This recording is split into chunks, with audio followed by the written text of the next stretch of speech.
Agrippa said to Paul, "You may now present your case." So Paul motioned with his hand, then he began to present his case. "King Agrippa," he said, "I am happy to be able to stand here today. I will answer all the charges brought against me by the Jews. I am very pleased that you are familiar with Jewish ways. You know the kinds of things they argue about, so I beg you to be patient as you listen to me.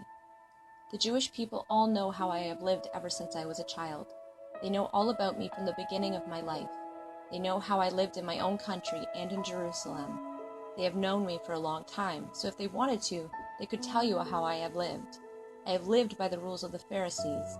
Those rules are harder to obey than those of any other Jewish group. Today I am on trial because of the hope I have. I believe in what God promised our people of long ago.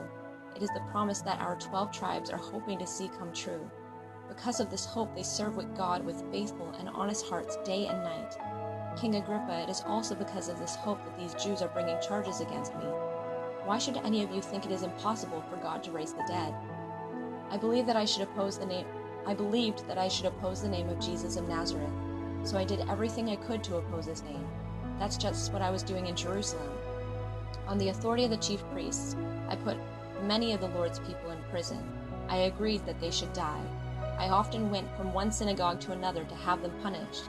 I tried to force them to speak evil things against Jesus. All I wanted to do was hurt them. I even went looking for them in the cities of other lands. On one of these journeys, I was on my way to Damascus. I had the authority and the commission of the chief priests. About noon, King Agrippa, I was on the road. I saw a light coming from heaven. It was brighter than the sun. It was shining around me and my companions. We all fell to the ground. I heard a voice speaking to me in the Aramaic language. "Saul, Saul," it said, "why are you opposing me? It is hard for you to go against what you know is right." Then I asked, "Who are you, Lord?" "I am Jesus," the Lord replied. "I am the one you are opposing. Now get up, stand on your feet.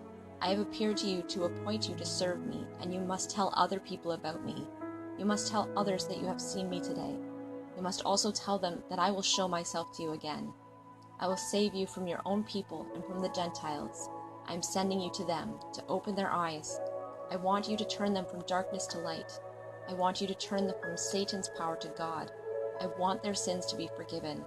They will be forgiven when they believe in me. They will have their place among God's people." So then, King Agrippa, I obeyed the vision that appeared from heaven. First, I preached to people in Damascus. Then I preached in Jerusalem and in all Judea, and then I preached to the Gentiles. I told them to turn away from their sins to God. The way they live must show that they have turned away from their sins. That's why some Jews grabbed me in the temple courtyard and tried to kill me. But God has helped me to this day, so I stand here and tell you what is true. I tell it to everyone, both small and great. I have been saying nothing different from what the prophets and Moses said would happen. They said the Messiah would suffer. He would be the first to rise from the dead. He would bring the message of God's light. He would bring it to his own people and to the Gentiles. While Paul was still presenting his case, Festus interrupted. "You are out of your mind, Paul," he shouted. "Your great learning is driving you crazy." "I'm not crazy, most excellent Festus," Paul replied. What I am saying is true and reasonable. The king is familiar with these things, so I can speak openly to him. I am certain he knows everything that has been going on. After all, it was not done in secret. King Agrippa, do you believe the prophets? I know you do. Then Agrippa spoke to Paul. "Are you trying to talk me into becoming a Christian?" he said. "Do you think you can do that in such a short time?" Paul replied, "I don't care if it takes a short time or a long time. I pray to God for you and all who are listening to me today. I pray that you may become like me, except for these chains." The king stood up. The governor and Bernice and those sitting with them stood up too. They left the room and began to talk with one another. "Why should this man die or be put in prison?" they said. "He has done nothing worthy of that."